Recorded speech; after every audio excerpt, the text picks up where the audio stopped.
जब मानव समाज में अलख जगाने के लिए कदम ताल करते हैं तो वो हमें महान विभूति अवधूत दादा गुरुजी के रूप में नजर आते हैं। कुछ ऐसा ही उनका अनुपम व्यक्तित्व है और ये कहें कि उनकी स्वर्णिम कहानी है जिसमें कोई अन्य नहीं, सिर्फ और सिर्फ पानी और पानी ही है।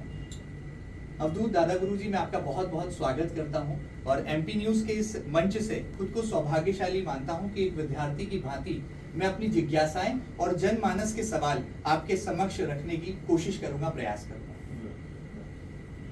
दादा गुरुजी, हमने आपके बारे में देखा कि नर्मदा मैया से आपका जो प्रेम है, हमें ऐसा लगता है कि जैसे नर्मदा मैया ममतामयी आंगन में आंचल बिछाए हुए हैं और उनके पुत्र की भांति आप जो है देश और समाज को दिशा निर्धारण कर रहे हैं, प्रकृति से प्रेम के प्रति अलख जगा रहे हैं।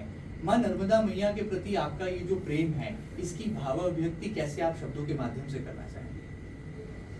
देखो, जिसको आज दुनिया नदी के रूप में देख रही है, दुनिया हर एक राष्ट्र की एक संस्कृति होती है। ऐसे ही इस देवधरा भारत की एक संस्कृति है जो प्रकृति को, नदियों को और इस धरा को माँ के रूप में देखती है और पूजती है। और एक ऐसी संस्कृति जो नदी को शक्ति के रूप में और नदी पर केंद्रित, कहते हैं कि हमारे लिए ये नदी नहीं, हमारे लिए ये जीवंत शक्तियाँ हैं, जिसको लोग गंगा नर्मदा के रूप में, गोदावरी कावेरी के रूप में देख रहे हैं। दुनिया बोलती है ये नदियों का देश है और हम बोलते हैं शक्तियों का देश है, जो नदी के रूप में शक्तियाँ जहाँ प्रकट हुई। और ये वो शक्तियाँ हैं जो सिर्फ जीवन का ही आधार नहीं, ये समूचे ब्रह्मांड के संचालन में इनका आज भी योगदान और भूमिका दे रही है। और आने वाले समय में ये निश्चित है कि ये सदी, ये युग आने वाले समय में इस सनातन, इस संस्कृति की जीवंत प्रामाणिकता, जिसे हम नदियों को से जोड़ती है, एक ऐसी संस्कृति जो माटी से जोड़ती है, एक ऐसी संस्कृति जो पेड़ पहाड़ों को परमात्मा ईश्वर के रूप में मानती है, एक ऐसी संस्कृति ये सनातन है इस देव धरा भारत की, जो प्रत्येक जीव से प्रेम करना सिखाती है, जो हमारे लिए एक ऐसी संस्कृति है कि ये एक दर्शन इस सनातन का, या भारतीय दर्शन जिसको हम बोल सकते हैं, जो मिट्टी, पत्थर, कंकड़, नदियों से लेके पेड़ पहाड़, हम सब में जीवंतता को देखते हैं और यही हमारी जीवंतता का, जीवन का आधार है। तो दुनिया के लिए हो सकता है वो बहता हुआ पानी है, दुनिया के लिए हो सकता है कि एक रिवर है, एक नदी है। हमारी संस्कृति में जीवंत प्रामाणिकता है कि हमें नदी के रूप में साक्षात भगवती, नदी के रूप में हमें साक्षात शक्तियाँ प्राप्त है। तो ये शक्ति पर केंद्रित जीवन है, ये शक्ति पर केंद्रित हमारी साधना है। ये सनातन, जैसे कहते हैं देह में एक आत्मा होती है, ऐसे ही गंगा नर्मदा ये सनातन की आत्मा है। इसके बिना हमारा सिर्फ जीवन ही नहीं, हमारा अस्तित्व ही नहीं है, ना धर्म का, ना जीवन का और ना किसी चीज का। तो कहीं ना कहीं जिसको हम नदी के रूप में देखते हैं, नर्मदा, ये दुनिया का सबसे असाधारण शक्ति है। दुनिया को जल के रूप में जो दिखाई दे रहा है, ये जल नहीं, ये जल के रूप में हमें शक्ति प्राप्त है, जिसकी जीवंत प्रामाणिकता आज ज्ञान और विज्ञान देख रहा है कि कैसे, जैसे एक बच्चा रहता है, नवजात शिशु रहता है, वो माँ की गोद में रहता है। अब माँ की गोद में जैसे बच्चा रहता है तो उसको कोई 6 महीने तक अन्न द्रव्य नहीं दिया जाता, वो माँ के आंचल पर ही केंद्रित रहता है और वो बड़ा हष्टपुष्ट रहता है और उसका विकास भी होता है। ऐसे ही ये सनातन संस्कृति की और सनातन की जीवन जहाँ एक तरफ प्रामाणिकता है, वही दूसरी तरफ जो हम नदियों को माँ कहते हैं, ये उस असाधारण शक्ति पर केंद्रित जीवन है जो दुनिया देख रही है। तो हमारे लिए जल, उसके तट के कक्कड़ पत्थर, ये पर्वत, पेड़, अब तो सिर्फ जल ही नहीं, हम वायु पर चलते हैं। हम 35 से 40 किलोमीटर हम वायु पर परिक्रमा करते हैं। हम वायु पर आज भी, जैसे हम गांव नगर में आते हैं तो हम चलते समय जल का प्रयोग नहीं करते। हम 24 घंटे में सिर्फ 300 से 500 ml जो तुम्हारा पैरामीटर्स कहता है, केवल हमारा ही मतलब जल नहीं, वो जीवन है, जल नहीं वो शक्ति है। और इस युग और इस सदी का सबसे बड़ा यही संदेश है कि हमें कहीं जब चारों तरफ कहते हैं ना संक्रमण आपदाओं जी, का दौर जी, चल रहा जी। है, सारी दुनिया भयभीत जी। है, और वो अपने जीवन को सुरक्षित करने में कि ऐसा कौन सी संस्कृति या कौन सी परंपराएं मान्यताएं हैं जो हमारे गांव नगर को सुरक्षित कर रहे, तो आज समूचा विश्व इसी संस्कृति पर और हमारी जीवन शैली पर ध्यान केंद्रित किए है कि एक ऐसी संस्कृति है जो हमें सुरक्षित कर लेगी, और एक ऐसी संस्कृति और परंपरा मान्यता है जो हमें माटी से और हमें नदियों से, प्रकृति से जोड़ेगी। यही धर्म की जीवंतता है। अपनी शक्ति की बात कही तो आपके अंदर भी कैसी शक्ति है, क्योंकि आप जल पर जीवित संत माने जाते हैं, और ऐसा कहा जाता है कि माँ नर्मदा मैया आपको जीवन दे रही हैं, क्योंकि वो जीवनदायिनी है। विज्ञान भी हैरान है, कई डॉक्टर्स ने फिजिकल चेकअप किए, कई मेडिकल रिपोर्ट्स और रिसर्च आप पर की जा रही है।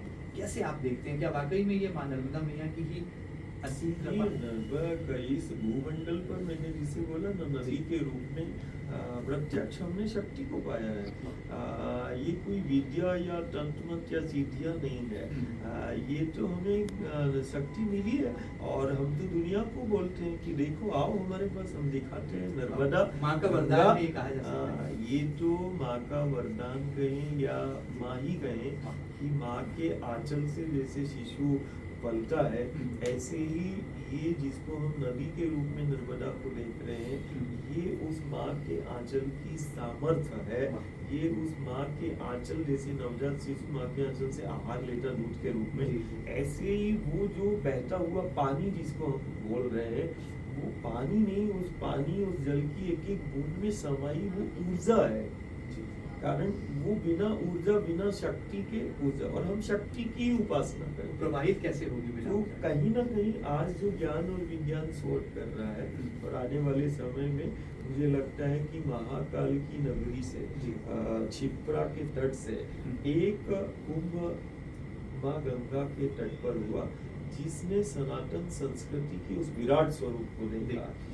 ऐसे ही एक कुंभ सिंहस्थ वो महाकाल की नगरी और क्षिप्रा मैया के तट पर होगा, जहाँ पर सारी दुनिया देखेगी उस सनातन संस्कृति की जीवंतता, और सारी दुनिया इसी हमारी जो जीवंतता है इसको अपनाएगी कि नहीं, ये व्रत नहीं, ये माटी को माँ क्यों कहते हैं, ये नदियों को माँ क्यों कहते हैं, ये पेड़ पहाड़ों को क्यों पूजते हैं, ये गोवर्धन को पूजते हैं, कामतगिरी को पूजते हैं, गिरनार को पूजते हैं। ये कहीं न कहीं प्रकृति उपासना की ओर और प्रकृति पर केंद्रित जीवन शैली, व्यवस्था और विकास की ओर ये वैश्विक स्तर पर यही पथ ले जाएगा, और प्रकृति से और इस संस्कृति से। आपकी बातें जब मैं सुन रहा था तो मुझे दिखा, जब देश के प्रधानमंत्री नरेंद्र मोदी जी नदियों को नदियों से जोड़ने की योजनाएं बनाते हैं, केन बेतवा लिंक परियोजना बड़ी महत्वाकांक्षी परियोजना है, 2 राज्यों को भी जोड़ रही है, नदियों को भी जोड़ रही है, और लाखों की तादाद में किसानों को लाभान्वित कर रही है। आपकी नजर में एक संत होने के नाते, आध्यात्मिक गुरु होने के नाते आपकी अभिव्यक्ति क्या है? प्रधानमंत्री जी भी क्या नदी प्रेम रखते हैं, और ये नदियों से नदियों को जोड़ने का जो प्रकल्प है, ये लगता है भविष्य के भारत को एक नई ऊंचाइयों पर ले जाएगा? जो नवाचार इस की? देवधरा भारत में जिसने जन्म लिया है, वो ऐसा कोई भी नहीं हो सकता कि जो अपनी सनातनी संस्कृति से प्रेम न करता हो, और जो अपनी माटी से का मान न करता हो, और आज देश का जो नेतृत्व जो व्यक्तित्व कर रहा है, वो कहीं ना कहीं उस सनातन उस संस्कृति को जी रहा है। वो उसके लिए नदी नहीं है गंगा नर्मदा, उनके लिए वो माँ है। वो माँ के रूप में, और जो आज आज़ादी के बाद में ये पहली बार देख रहा हूँ, चाहे प्रदेश के मुख्यमंत्री के रूप में हम देख रहे हों, और चाहे राष्ट्र का नेतृत्व करने वाले नरेंद्र भाई के रूप में हम देख रहे हों, ये पहली बार हम देख रहे हैं जो सनातन संस्कृति पर खुलकर अपनी संस्कृति और अपनी सनातन की जीवंतता को रख रहे हैं, जो गंगा के तट पर सिर्फ डुबकी ही नहीं लगा रहे हैं, जो बद्रीनाथ, केदारनाथ और कभी अमरकंटक में जाकर सिर्फ पूज ही नहीं रहे हैं, उस माँ की जीवंत अभिव्यक्ति की हमें नदी नहीं, हमारे लिए भगवती है, और यही हमारे राष्ट्र का आधार है। जैसे शरीर में मेरुदंड की भूमिका है, ऐसे ही हमने कई बार नर्मदा का, गंगा का महिमा, महत्व को हमने उनके मुख से सुना, और हमें बड़ी प्रसन्नता होती है कि वो हमारे लिए कोई ये नदियाँ नहीं, हमारे लिए तो जीवंत शक्तियाँ हैं, और हम उसी संस्कृति की बात कर रहे हैं। दादा गुरुजी, एक सवाल और मेरे मन में है, युवा दिलों में भी है, क्या दादा गुरुजी को कभी गुस्सा आता है जल का जब अपव्यय वो देखते हैं, या जब सूखी हुई नदियां देखते हैं, संघर्ष करता हुआ प्रकृति को देखते हैं और पाते हैं कि सूखी हुई नदियों को देखकर कभी भावुक होते हैं? उसको गुस्सा नहीं कहना चाहिए, चित्त विचलित हो जाता है। कभी कभी ये देखते कि जो पेड़, पहाड़ या किसानों को हम देखते हैं कि जो धरती का आंचल, जिसको हमने माँ का, जो हमें अन्न दे रही है, और वो फसल काट कर उसी माँ के आंचल में आग लगा देता है। जिस माँ के आंचल से उसका जीवन चल रहा है, उसी माँ के आंचल को वो दूषित करता हुआ जब परिवार समाज को हम देखते हैं, तो हम विचलित होते हैं, और कभी कभी हम खुद को नहीं रोक पाते कि जिस प्रकार सिर्फ एक मैं घर परिवार को बोलता हूँ कि सिर्फ एक माँ का आंचल है, जो माँ के आंचल से प्राप्त होता है वो जगत की पूरी संपत्ति और दुनिया सब इकट्ठी हो जाए, तब भी वो माँ के आंचल से जो चीज प्राप्त होती है वो नहीं बना सकता है, उसका उपकार भी कभी बना ही नहीं जा सकता। जैसे जननी के आंचल से वो बच्चे के जन्म के बाद जो आहार मिलता है, वही आज विज्ञान कह रहा है वो जीवन का आधार हो जाता है। मतलब कितनी सामर्थ्य उस माँ के आंचल से प्रदत्त उस द्रव्य में है, उस अमृत जैसे में। तो आज विज्ञान भी कहता है जो माँ के आंचल से मिल रहा है, वो आप दुनिया का कोई भी ऐसा तकनीक नहीं है जो उसको बना ले, चाहे वो धरती के आंचल से मिलने वाला अन्न हो, और चाहे इस धरती के आंचल के ऊपर वो कल कल प्रवाहित होने वाला वो जल हो, ये नहीं बनाया जा सकता। तो जो माँ के आंचल से मिल रहा है वही मैं बोल रहा हूँ कि वही जीवन का और जगत का आधार है। तो जिस माँ के आंचल से हमारा जीवन है, जिस माँ के आंचल पर केंद्रित हमारी व्यवस्था है, जिस माँ के आंचल से हमारा सर्वस्व है, हमारा अस्तित्व है, हम गलत जीवन शैली के कारण, अपनी जरूरत और व्यवस्थाओं के कारण कहीं ना कहीं हम माँ के आंचल को, परिवार समाज को देखते हैं दूषित करते हुए। कभी वो धरती के आंचल में हम देखते आग लगाते हुए, कभी उस धरती के आंचल की जो सबसे परमात्मा ने जिसको अपना स्वरूप बताया, वो पेड़, वो पहाड़, उनको छेड़ते हुए, तो हम विचलित हो जाते हैं, और कहीं ना कहीं हम उसको समझाने का प्रयास करते हैं कि नहीं, जिन पेड़ों को हम जरूरत व्यवस्था के नाम पर काट रहे हैं, ये वही दुनिया की एकमात्र सनातन संस्कृति है जो पेड़, पहाड़ों को परमात्मा, ईश्वर के रूप में पूजती है। और यदि हमने भगवान बोला है, परमात्मा, ईश्वर बोला है, तो कोई तो बात होगी। और हमने ही नहीं, हम तो प्रभु श्री राम की वंदना करते हैं, जो कामनगिरी से प्रार्थना करते हैं। हम उस कृष्ण का वंदन करते हैं जो गोवर्धन को अपना स्वरूप बताते हैं। हम उस गुरु की वंदना करते हैं जो वृक्षों को अपना स्वरूप बताते हैं। जो दुनिया के अंदर कहाँ होगी जो पेड़ों से, पहाड़ों से हम सिर्फ पूजा ही नहीं करते। हमारी सामर्थ्य है, हम तो पेड़ों से, प्रकृति से संवाद स्थापित करते हैं। ये हमारे सनातन की सामर्थ्य है जो माटी से संवाद करता है, नदियों से संवाद करता है। और हम तो सबसे बोलते हैं कि नहीं, एक एक घर बड़े गर्व के साथ, यदि इसकी जीवन प्रमाणिकता कैसे अब दुनिया देखती है, वायु पर कोई खाने पीने वाला व्यक्ति भी 40 किलोमीटर, कोई 40-42 तापमान पे चलेगा तो वो 2 गिलास पानी पिएगा। लेकिन वायु पर तो मैं उनको बोलता हूँ, देखो विंध्याचल की सामर्थ्य है, देखो ये सतपुड़ा की सामर्थ्य है, देखो ये हिमालय है, हमारे पास अरावली है, हमारे पास सिर्फ ये पर्वतमालाएं, विश्व की सबसे असाधारण पर्वतमालाएं, बोलती पर्वतमालाएं। यदि हमने पर्वतों को पूजा है, पहाड़ों को पूजा है, तो ऐसे नहीं पूजा है, हमने प्रमाणित किया है। और आज भी हम इस सदी में, युग में प्रमाणित करेंगे कि ये जिसको विंध्याचल के रूप में देख रहे हो, ये सतपुड़ा के रूप में देख रहे, ये हिमालय के रूप में देख रहे, या फिर ये गोवर्धन, कामतगिरी और अरावली के रूप में, गिरनार के रूप में देख रहे, ये 30 शक्तियां हैं जो पर्वत के रूप में, पहाड़ों के रूप में विराजमान है। बिल्कुल, बहुत सुंदर। आपकी बात सुन रहा था तो मुझे ऐसा लगता है कि नर्मदा पर आप शुरू होते हैं, नर्मदा से ही आपका जीवन है, और ये जो सांसें चल रही हैं, मुझे लगता है ये भी प्रकृति पुत्र होने के नाते आप जो है प्रकृति से संवाद स्थापित कर रहे हैं। कहते हैं एक मैं ज़्यादा तो पढ़ा लिखा नहीं, लेकिन हमने देखा है कि आज सारी दुनिया प्राकृतिक आपदा और संक्रमण का शिकार हो रही है। जी। एक तरफ हमारी संस्कृति है जो प्रकृति को माँ के रूप में पूछती है, है। भारत को माता कहा जाता है देश को। एक ऐसा है कि हम तो अपने राष्ट्र को भी माँ के रूप में जी, देखते हैं। बड़ी बात। हम नदियों को भी माँ के माँ रूप मानते में, हैं। हम धरती को भी माँ के रूप में, और यहाँ तक कि वो जिसके लिए दुनिया पशु या जानवर के रूप में देख रही, वो गौ, उसको भी हम माँ के रूप में देखते हैं। बहुत सुंदर। तो ऐसा धर्म, ऐसी संस्कृति जो माटी से, प्रकृति से सिर्फ जोड़ती ही नहीं है, उससे संवाद स्थापित करती है, और प्रकृति में और उसमें अनंत शक्तियों का साक्षात्कार ही नहीं कराती, साक्षात उन शक्तियों से संबंध स्थापित करती है, और सबसे बेहतर, सबसे सुरक्षित जीवन जीने की वो बात करती है। ऐसी वो सनातन संस्कृति है। तो हमें लगता है कि आने वाले समय में दुनिया देखेगी, और दुनिया को इसी संस्कृति की आवश्यकता है। और ये साधना जिसको लोग बोल रहे हैं कि दादा जी वो वायु पर रहते हैं, जल पर रहते हैं, बड़ा कष्ट होता होगा, बड़ा दर्द होता होगा, तो मैं सबको बोलना चाहता हूँ, नहीं, बहुत आनंद आता है। देखो, 18-20-22 घंटे हम चलते हैं, हम बहुत आनंद से रहते हैं, हमें किसी भी प्रकार का कोई तकलीफ नहीं है। हाँ, जैसे जैसे साधना का समय बढ़ रहा है, वर्ष बढ़ रहा है, हमारे अंदर उतना चमक और उतना इन कोशिकाओं में उतना जीवंतता आ रही है। तो अभी जैसे अमेरिका का कोई अनुसंधान विश्वविद्यालय है, उसने हमारे देश के प्रधानमंत्री को, नरेंद्र भाई को पत्र लिखा, और उसमें बोला कि नहीं, क्या ये साधना उस धरती को बचाने के लिए आधार हो सकती है। तो मैंने बोला कि वो आए, और उन्होंने आग्रह किया कि हम इस पर शोध करना चाहते हैं। वो खुला है।